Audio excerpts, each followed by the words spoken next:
শেষ মাসের নাম কি? প্রথম মাসের নাম কি? শেষ মাসে রক্ত আছে না নাই? প্রথম মাসে রক্ত আছে না নাই? এই রক্ত প্রথম মাসে রক্ত মুবারক আর শেষের পশুর রক্ত পার্থক্য আছে না নাই? শেষের জিলহজের 10 তারিখ যে কুরবানি করি, এই রক্তের সাথে সম্পর্ক হলো প্রত্যেকের যার যার। আর মুহররম মাসে যে ইমামে আলী মুকামের গলা মুবারক থেকে যে রক্ত মুবারক, এই রক্ত মুবারকের সঙ্গে সম্পর্ক শুধু যার যার না, এই রক্ত মুবারকের সঙ্গে সম্পর্ক হলো পৃথিবীর সকল নবী পাকের উম্মতের নাজাতের সম্পর্ক। কথা বলেন। তো এই জন্য যুবক ভাইরা আমার খুব মনোযোগের সাথে কথাগুলো শোনার চেষ্টা করবেন। আল্লাহ পাক যেন আমাদের সকলকে আমল করার তৌফিক দান করেন। আমিন। নবী পাকের আহলে বাইতের মহব্বত দরকার আছে না নাই? আছে। পাকে পাঞ্জাবের মহব্বত দরকার আছে না নাই? আল্লাহ রাব্বুল আলামিনের হাবিব সাল্লাল্লাহু আলাইহি ওয়াসাল্লামকে আল্লাহ বলছেন, হে বন্ধু আপনি বলে দিন। আল্লাহ পাক নবীকে দিয়ে বলায়, এর দ্বারা প্রমাণ হয়ে যায় নবী হলো আল্লাহর সাক্ষী। নবী হলো আল্লাহর সাক্ষী। আর নবী শব্দের অর্থই হলো গায়েবের খবর দেওয়ালা। কথা বলেন ঠিক কিনা? তো এই জন্য যুবক ভাইয়ের আমার আল্লাহ বলছেন, হে বন্ধু আপনি বলে দিন। কি বলবেন? রাসূল বলছেন, নুরানি জবান মুবারকে বলছেন, লা আসআলুকুম আলাইহি আজরান, আমি তোমাদের কাছে কোনো বিনিময় চাই না। উহুদের জমিনে রক্ত মুবারক ঝরিয়েছে, তায়েফের জমিনে রক্ত মুবারক ঝরিয়েছে, তাগড়া তাগড়া যুবক রাসূলকে পাথর মেরে পিঠ মুবারক থেকে রক্ত মুবারক ঝরিয়েছে। আমি গিয়ে দেখে এসেছি সেই পাথর, যেই পাথরে আমার নবী পাক হেলান দিয়ে বসেছিলেন, আর নবী পাকের পিঠ মুবারক থেকে রক্ত মুবারক ঝরছিল। আর ওই পাথরটা দেখেছি যেই পাথরে জিবরাইল আসমান থেকে নেমে এসে দাঁড়িয়েছিল। ওই পাথরটা আর এই পাথর পাশাপাশি, ওই পাথরের ভিতরটাতে জিবরাইল এসে ওযু করছিলেন, ওই পাথরটা আমি দেখেছি। এবং রাসূল পাক যেই পাথরের মধ্যে হেলান দিয়ে বসছিলেন, সেই পাথর আমি দেখেছি। আমি দেখেছি সেই পাথর মুবারকের মাঝে রাসূল পাকের পিঠ মুবারক থেকে যে রক্ত ঝরেছে, এই রক্ত মুবারকের চিহ্ন দাগ এখনো লেগে আছে। অনেক পাকিস্তানি এবং সৌদিয়ান বিভিন্ন রাষ্ট্রের মানুষগুলো রাতের ইশারের নামাজের টাইমে মসজিদে আলীর কাছে দাঁড়িয়ে দাঁড়িয়ে ছবি তুলতেছে, আর একজন আরেকজনকে বলছে এটা ইতিহাস, এটা প্রেম, এটা নিদর্শন। আমি জিজ্ঞেস করলাম এখানে কি? ওই এই পাথরের রাসূল হেলান দিয়ে বসছিলেন, এই যে লাল দাগগুলো দেখতেছেন, এই দাগগুলো রাসূল পাকের রক্ত মুবারকের দাগ। তখন ওরা ভিডিও করে, ওয়াল্লাহে তাল্লাহে বিল্লাহে। আমি তখন আর বরদাস্ত করি নাই। সৌদি আরবের মানুষ কি ফতোয়া দিব বাংলাদেশের পাগল তাহিরিকে, এটা নিয়ে আমি ভাবি নাই। ওরা করে ভিডিও, আমার মাথাটা তাদের পায়ের ভিতর দিয়ে ঢুকায়া ওই পাথর মুবারকের মধ্যে জিহ্বা দিয়ে চাটতে শুরু করলাম। সুবহানাল্লাহ। জিহ্বা দিয়ে যখন চাটতে শুরু করলাম, জীবনে তো অনেক নাকি গ্রাম লেগেছে, এখনো এই জন্য সেই গ্রামটা লাগতেছে। কিসের ফতোয়া? পাগলের কাছে ফতোয়ার পাগলামি করিস না। এই তাহিরের কাছে আর সুন্নি প্রেমিকদের কাছে পাগলামির দলিল চাইস না। কথা কোন ঠিক না বেঠি? এখান থেকে লেইতে লেইতে আর শান্তি লাগে না। ভাগ্যক্রমে একটা পাকিস্তানের পাগল পেয়ে গেছি, যেই পাগলগুলো ওই মক্কা শরীফের জাবালের নূরের মধ্যে সিঁড়ি করে দিছে, যেই সিঁড়িতে উঠে উঠে গিয়ে জাবালে ঘেরা গুহা আমরা গিয়ে দেখতে পারি। এক যুবক ভাইয়ের আমার, আমি তখন পাশে একটা মসজিদ, ওই মসজিদের ভিতরে আমাকে পাগলটা নিয়ে গেল, বলতেছে আশ্চর্য পাগল বাঙালি। আমি বলছি জি। আসার পরে তখন আমার আম্মা আমার সাথে মসজিদে গিয়ে ঢুকলাম, সব কার্পেটের চতুর্দিক দিয়ে শুকনা, এই সবুজ রঙের গালিচা, মেবি একটা গালিচা দেখলাম সব দিক দিয়ে শুকনা, একটা জায়গা দিয়ে স্যাঁতস্যাঁতে ভিজা। তখন আমাকে কার্পেটটা তুইলা বলতেছে এই জায়গাটা সেই জায়গা। পাথরের আঘাত খেয়ে রাসূল পাক সাল্লাল্লাহু আলাইহি সাল্লাম যেই জায়গার মধ্যে সেজদা দিয়ে উম্মতের জন্য কেঁদেছিলেন, এই জায়গাটা সেই জায়গা। রাসূল পাক সাল্লাল্লাহু আলাইহি ওয়াসাল্লাম যে কেঁদেছেন, যেই দিন থেকে কান্না করেছেন, সেই দিন থেকে এই জায়গাটা আর শুকায় না। সেখানে অনেক ধুলাবালি পড়ে আছে, এখানে অনেকগুলো স্মৃতি বিজড়িত জায়গা, ওই সৌদিয়ান দুশ্মনী রাসূল কিছু আছে যারা এই নিদর্শনগুলো তারা মুছে ফেলতে চায়, কিন্তু আশেকরা তো একের পর এক স্মৃতি চিহ্ন দিয়ে রাখছে কোনটা কোন জায়গা। কথা কোন ঠিক না বেঠিক?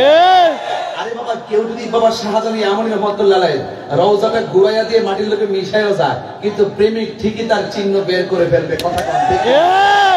এই জন্য যুবক ভাই আমার, তখন দেখলাম ছেদছেদে ভিজা, তখন মোবাইল দিয়ে টিপতেছে, ভিতরে কারেন্ট নাই, ওই মানুষ ভিড় করে, এই জন্য ঘরটা অন্ধকার, কারণ ওখানে তো আশেকে রাসূল খুঁজে পাওয়াটা বড় দুষ্কর। বিদেশের আশেকে রাসূল যদি না থাকতো, তাহলে নবী পাকের রওজা মুবারকটা নিয়েও অনেক কাহিনী হয়ে যেত। কথা কোন ঠিক না বেটে? আমি দেখেছি, ওয়াল্লাহি আমি দেখেছি ছেদছেদে অবস্থা। আমি তো স্বয়ং বলতেছি, আপনারা গিয়ে খুঁজে বের করবেন। আমি শুধুমাত্র উমরা করতে, তাওয়াফ করতেই শুধু যাই নাই, তাওয়াফের পরে কিছু স্মৃতি বিজড়িত জায়গা আছে, আমি সব দেখার চেষ্টা করেছি। আমার মাকে নিয়ে মদিনায় ঘুরেছি, আমার মাকে নিয়ে মক্কায় একদম আমার অনেক শুভাকাঙ্ক্ষী ছিল, 1 টাকা গাড়ি ভাড়া দিতে পারি নাই, তাদের প্রাইভেট কার দিয়ে দিয়ে আমাকে কোনো মজুরা না, ডাইরেক্ট আমাকে নিয়ে গেছে, আমাকে সব দেখাইছে, আমি তাদেরকে স্মরণ করি। তখন দেখেছি যে সাথে পানি দেখা যায়, কিন্তু অনেক ধুলাবালি। আরে বাঙালির প্রেম যে কত কঠিন রে। তখন ওই সমস্ত লোকগুলো লাইট দিবে, আমি তখন মাথাটা ঢুকাইয়া দিয়ে আমার জিহ্বা দিয়া বালু সহকারে ওই সাথে জায়গা চাটতে শুরু করলাম। আল্লাহর কসম, এমন একটা গ্রাম নাকে লাগছে, মনে হয় যেন মাঝে মাঝে সেই গ্রাম পাই। এইরকম একটা খেলা মেলা দেখলাম। এই জন্য রাসূল বলছেন, লা আসআলুকুম আলাইহি আজরান, আমি তোদের কাছে কোনো বিনিময় চাই না। উহুদের জমিনে আমাকে পাথর মেরেছে, আমার দন্ত ভেঙেছে, আমার হেলমেটটা ভেঙে 2টা কড়া মাথার ভিতরে ঢুকে গেছে, দাড়ি মুবারক দিয়ে রক্ত মুবারক আমার দাড়ি মুবারকের মধ্যে দল করেছে। জিবরাইল এসে আমার এই রক্ত মুবারক হাতের মধ্যে নিয়েছে, এই রক্তের বদলা আমি চাই না। তাইফের জমিনে তার যুবকরা পাথর মেরে আমাকে রক্তাক্ত করেছে, আমি এর বিনিময় তোমাদের কাছে কিছু চাই না। আমাকে মক্কা থেকে বের করে দিয়েছে, আমি এর বিনিময় চাই না, আমি কোনো কিছু চাই না। একটা জিনিস আমি তোমাদের কাছে চাই, ইল্লাল মাওয়াদ্দাতা ফিল কুরবা। সুবহানাল্লাহ। আমি কি চাই? আমি একটা জিনিস চাই, আমি চাই শুধুমাত্র আমার আহলে বায়তের মহব্বত, আমার আহলে বায়তের মহব্বত, আহলে বায়তের মহব্বত। এই জন্য যুবক ভাইয়ের আমার, এই আলোচনাটা আজকের জন্য খুব প্রাসঙ্গিক, কারণ সামনের মুহররমের চাঁদ। কথা বলেন ঠিক কিনা?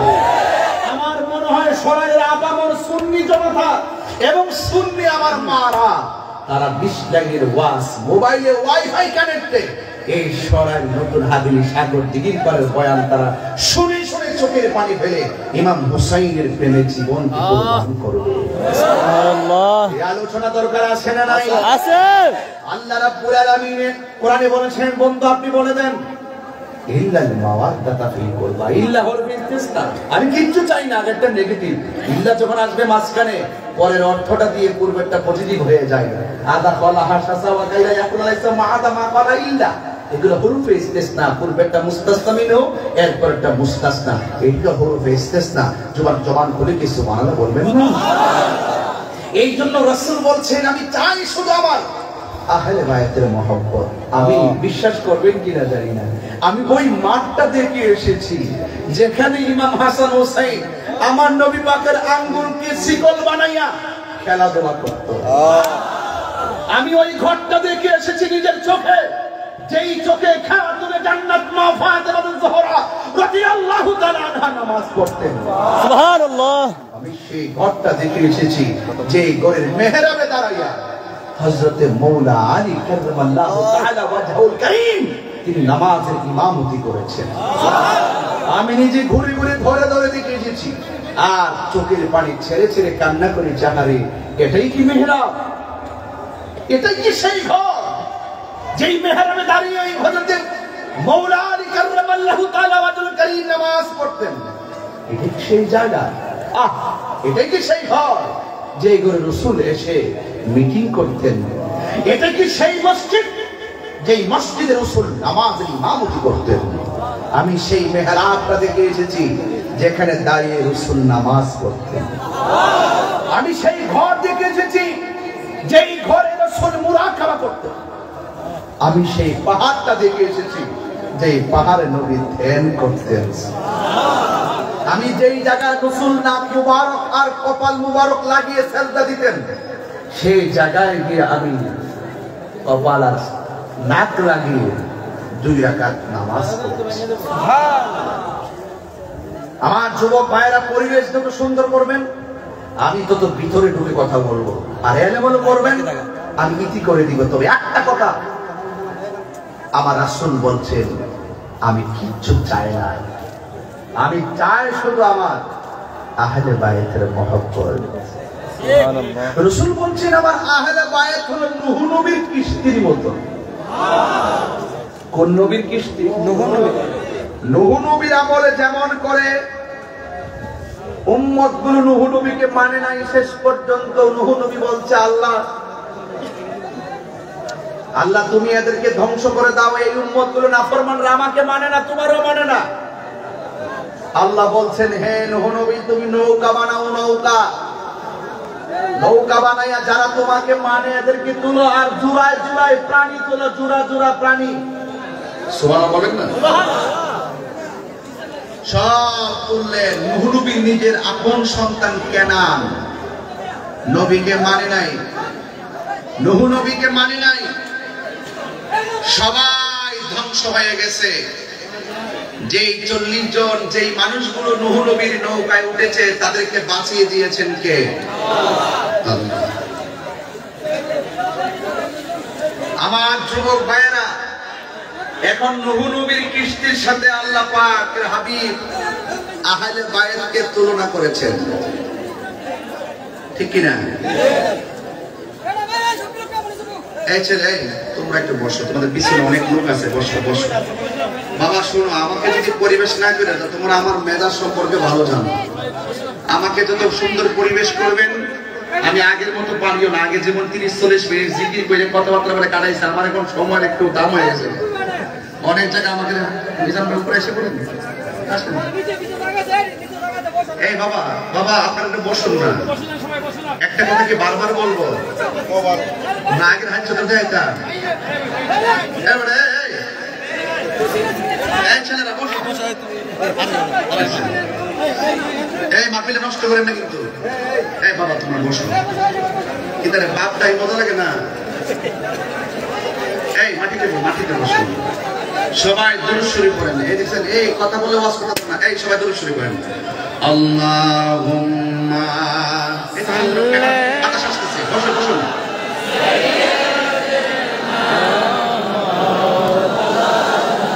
মাটিতে বসেন না, আরে কি আশ্চর্য। ওয়ালা এই বসো। সাইয়্যিদিনা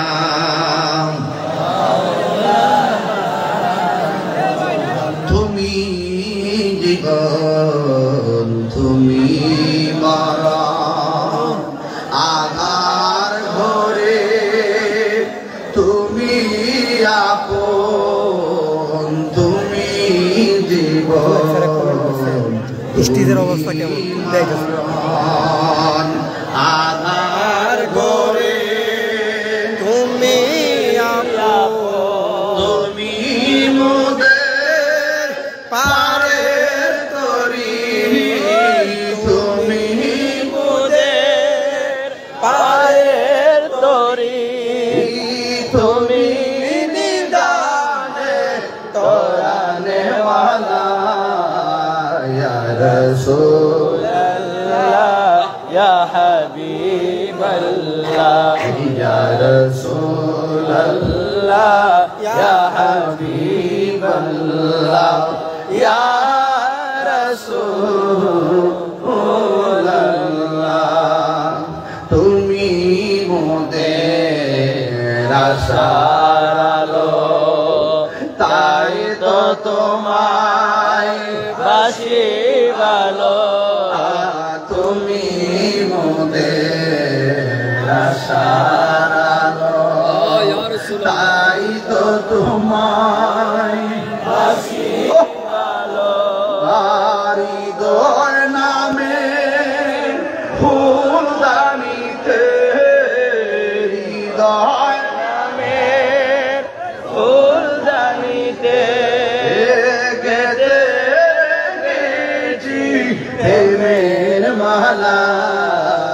ইয়া রাসূলুল্লাহ ইয়া হাবিবাল্লাহ ইয়া রাসূলুল্লাহ ইয়া হাবিবাল্লাহ ইয়া রাসূলুল্লাহ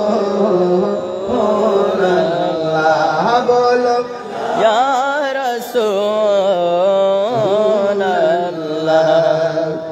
একটা জবান বন্ধ রাখবেন না মোহাম্মদে মায়ার সুরে বলো সুবহানাল্লাহ সুবহানাল্লাহ আমার যুবক ভাইরা গো ও সরাইলের বাবারা ও নতুন হাবিল সাগর দিকের পারে পশ্চিম পাড়া মৎস্যজীবী যুব সংগঠনের উদ্যোগের বাবারা কি একটা কাজ করেছেন এমন একটা সময় আপনারা মাহফিলটা সাজাইছেন অত্যন্ত গুরুত্বপূর্ণ সময় এই যুবক আমার নবী আপনার নবী বলেছেন আমার আহলে বায়াত হলো নূহ নবীর কিস্তির মতো যারা নূহ নবীকে মেনেছে আর নৌকায় আরোহণ করেছে আল্লাহ রাব্বুল আলামিন তাদেরকে বিজয় দান করেছেন আল্লাহ রাব্বুল আলামিন তাদেরকে নাজাত দিয়ে দিয়েছেন তারা যারা নৌকার মধ্যে উঠেছে তারা নাজাত পেয়ে গেছে যারা উঠে নাই অমান্য করেছে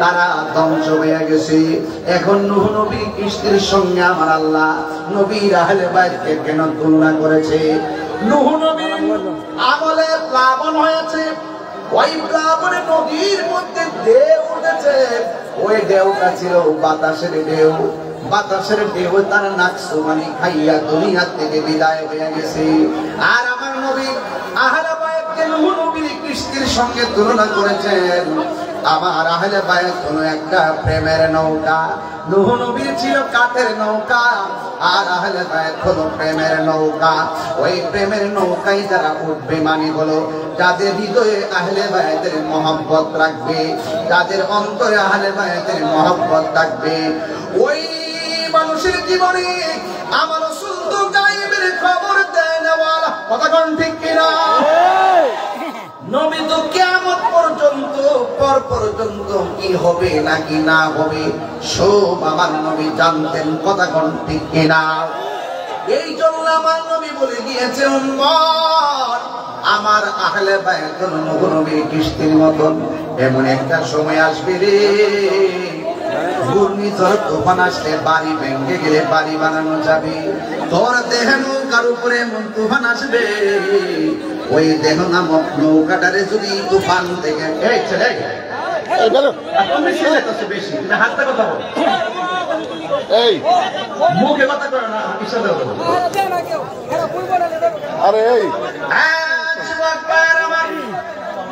আমার মুরব্বি বাবারা কথা বললে ওয়াজ করবো না শুধুমাত্র কথাগুলো আমি নীরবে নীরবে বলে দিয়ে যাই একটা হলো কাঠের নৌকা আমার দেহটাও একটা নৌকা কথা কোন ঠিক কিনা এই দেহ তরিকে যদি রক্ষা করতে হয় অন্তরের ভিতরে আহলে বায়াতের মহব্বত লাগবে এমন একটা সময় আসবে ঝড় তুফানকে নিয়ে নবী ভয় করেন নাই ভূমিকম্পকে নিয়ে ভয় করে নাই ঘূর্ণিঝড়কে নিয়ে নবী ভয় করে নাই ভয় করেছে দুশমনে রাসূল যারা হবে যারা আল্লাহর নাফরমান হবে যারা নবীর দুশমন হবে এই দুশমনের মাধ্যমে প্রত্যেকটা উম্মতের ঈমান ধ্বংস করার জন্য ভূমিকম্প তুফান আসবে আমার নবী বলেন যার অন্তরে আহলে বায়াতের মহব্বত থাকবে ওই সমস্ত বাতিল নামক ভূমিকম্প তোমার জীবনকে আর তোমার ঈমানকে লুণ্ঠন করতে পারবে না জোরে জোরে কি সুবহানাল্লাহ বলা যাবে না দুই জায়গায় দুইটা হাদিস আছে এক নম্বর হাদিস হলো আল্লাহর হাবিব বলেন তারাকতু ফীকুম আমরাইন লান তাদিল্লু মা তামাসসাকতুম বিহিমা কিতাবাল্লাহি ওয়া সুন্নাতি রাসূল জোরে জোরে কি সুবহানাল্লাহ বলা যাবে না আল্লাহর হাবিব বলেন আমি তোমাদের জন্য দুইটা জিনিস রেখে যাচ্ছি জবানটা ঘুরে কোন কয়টা এ আওয়াজে মারি না ঘুরে কোন কয়টা দুইটা জিনিসকে যদি তোমরা আঁকড়ে ধরে রাখতে পারো, তোমরা কোনদিন পথভ্রষ্ট হবে না। এক নম্বর হলো কিতাবুল্লাহ, আল্লাহর কিতাব। জবানটা খুলে কোন সেই কিতাবের নাম কি? ওই কোরআনের হেফাজতকারীকে। ইন্না নাহনু নাযালনা যিকরা ওয়া ইন্না লাহু লাহাফিজুন।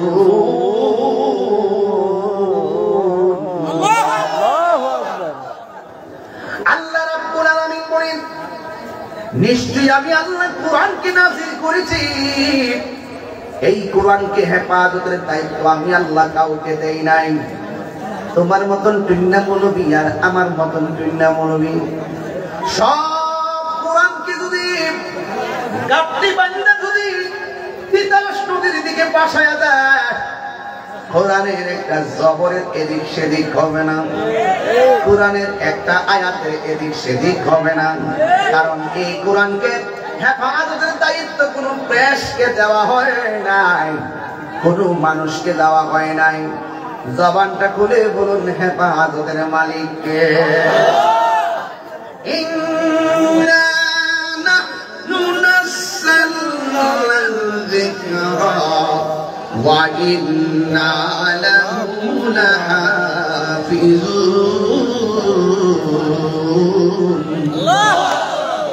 এই কোরআন হেফাজতের দায়িত্ব একমাত্র একজনের।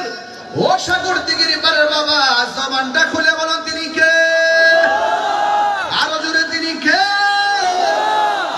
ওই কোরআনটা কিন্তু এই বর্তমান সাগর দিগির পারের কোরআনটা হলো ফটোকপি। আসল কোরআনটা হলো লাউহে মাহফুজে সংরক্ষিত, অঙ্কিত, মোহরাঙ্কিত। আমার আল্লাহ রাব্বুল আলামিন বলেন, বাল হুয়া কুরআনুম মাজিদুম ফি লাউহিন মাহফুজ। আল্লাহু আকবার। এই কোরআনটা লাউহে মাহফুজের মধ্যে সংরক্ষিত। আর এই কোরআনটা আমার আল্লাহর হাবিব বলেন, দুইটা জিনিস আমি তোমাদের কাছে রেখে যাচ্ছি, একটা হলো কোরআন, আর একটা হলো আমি নবীর সুন্নাহ। জোরে করুন সুবহানাল্লাহ। হাদিস মানা উম্মতের জন্য ওয়াজিব নয়, সুন্নাত মানা হলো ওয়াজিব। কারণ যারা নিজেকে আহলে হাদিস দাবি করবে এরা ভ্রান্ত দল, যারা আহলে কোরআন দাবি করবে তারাও ভ্রান্ত দল।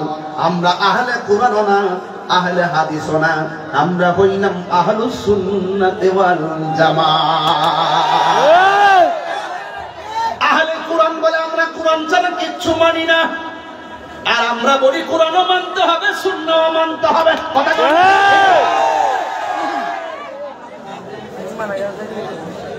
এই জন্য রাসূল বলছে, আমি তোমাদের কাছে দুইটা জিনিস রেখে যাচ্ছি, একটা হলো কোরআন আর একটা হলো সুন্নাহ। এখানে হাদিস বলে নাই। এখানে কি বলে নাই? হাদিস বলে নাই। এই কুলামান তোমার ওয়াজ বুঝতো না। না না, এই ওরা অন্য জগতে আছে। এইভাবে ওয়াজ করা যাবে? আপনারা বড় একটা মাঠ করতে, বড় একটা মাঠ দরকার। যাই বৃষ্টি বাদলা বন্দি করছেন আপনারা, আগামীতে এই কোনাকানা মাহফিল হবে না, এটা হবে মাঠ। এখানে ধীরে ধীরে সুন্নিদের সংখ্যা বাড়তেছে, ইনশাআল্লাহ হবে বড় মাঠে। আচ্ছা ঠিক আছে, আল্লাহু আকবার। আল্লাহ। তাহলে আমার নবী বলছে কয়টা জিনিস? কথা কর না। এক নম্বর কোরআন। এক নম্বর কি? কোরআন। যালিকা কিতাবুল লা রাইবা ফীহি হুদাল লিল মুত্তাকিন।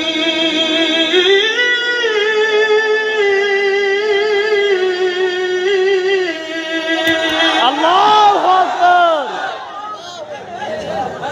এই কোরআনের মধ্যে কোনো সন্দেহ আছে না? আর যারা সন্দেহ আছে, রাসূল বলছেন আমি তোমাদের জন্য কয়টা জিনিস? দুইটা। এক নম্বর হলো কোরআন, দুই নম্বর হলো সুন্নাহ। জোরে বলুন সুবহানাল্লাহ।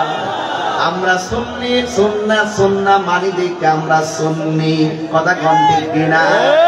সব হাদিস মানতে হবে না, কিন্তু সুন্নাহ মানতে হবে। সব হাদিস যদি মানার কথা কও, হাদিসের মধ্যে এমন কিছু হাদিস আছে যেটা আমাদের জন্য মানা ফরজ না, কথা কোন ঠিক কিনা?